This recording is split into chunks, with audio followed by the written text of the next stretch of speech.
Debbie, maybe you could start telling us a bit about your career in journalism.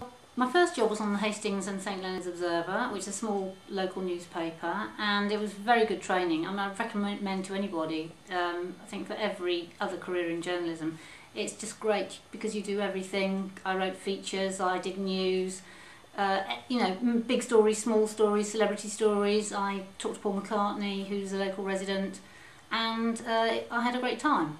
It's not that common for people in television to have started in print. Yes, you do come across people who are print journalists by training, but lots of people have gone straight into television. And I think nowadays that's even more so, that people have their eye on television right from the beginning. The great thing about newspapers is that you start at the bottom and you learn everything. You learn how to ask questions, what sort of questions give good results, how to write. You're always going to need to know how to write.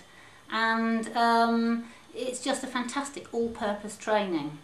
So how did you get your break from the Hastings and St Leonard's Observer into television? I saw an advert in the paper, and that was my big break. I saw an advert for regional researchers for a programme called Nationwide that older viewers will remember, and I applied for it. I got an interview. I had to go up to Lime Grove in London for an interview, and to my immense surprise, I got the job. Was it very different when you started? Did you need some additional training before you could sort of be let out on the programme? I was thrown in at the deep end and it was absolutely terrifying. And the thing that saved me was my print journalism training. Is that because essentially you were still covering stories? Was that the similarity in the background that you had? The similarity in the background was the fact that I could recognise a story and I knew what it was, and then I knew how to go out and get it. And I was the sole outpost of Nationwide in Leeds, and my only contact was a kind of fuzzy phone link. And I'd talk to producers in London and they'd say, we're working on this and we're working on that, and I'd just make a note of them. And then I'd start phoning round people. Of course, there was no internet in those days. And I'd put together little bits that could make a story, phone back to London, and bingo. When I went out on stories, I was the producer, but I wasn't the presenter. I'd often, like a producer, I'd often be the one asking the questions, but if I needed a piece to camera or anything on screen, I'd have one of the Look North presenters coming along with me to do that.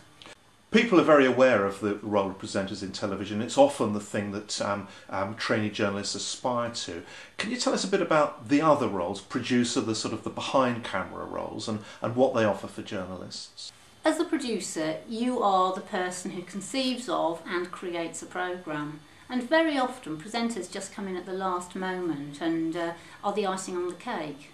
I enjoy the role of producer because it means you've got carte blanche, you can exercise your creative muscle, you can go out and have fun, meet lots of people and really sort of assemble something that you're going to enjoy and be proud of.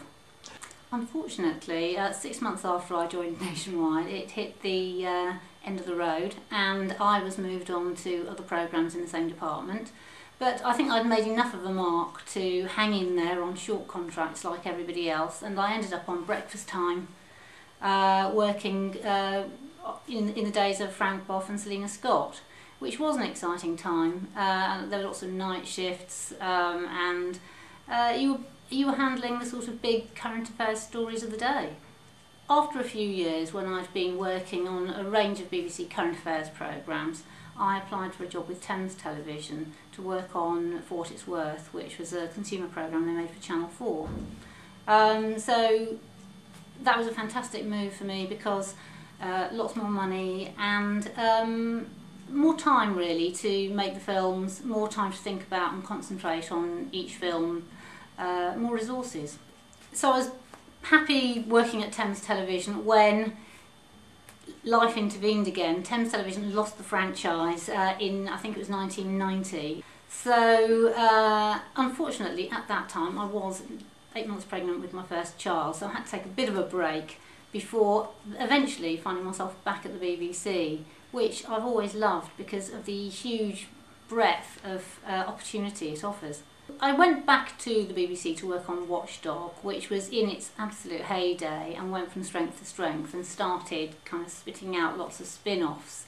such as Watchdog Health Check, there was one called Value for Money, Face Value, there was a holiday programme, there was a computer programme, and there was a lot of opportunity to do different things, and I found my opportunity there to become a series producer, which meant I, for the first time, had my own programme and a team to work for me.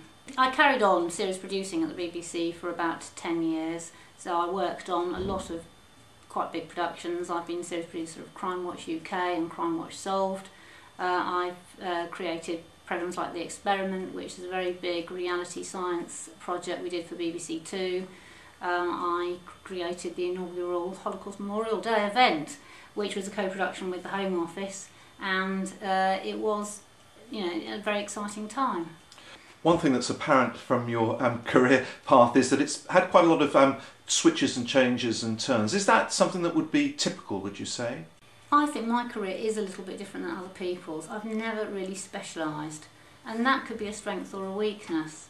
But I do love variety. I've always liked to do different things, and I've never been able to resist the temptation, if offered something completely different than I'm doing at the moment, just to go for it.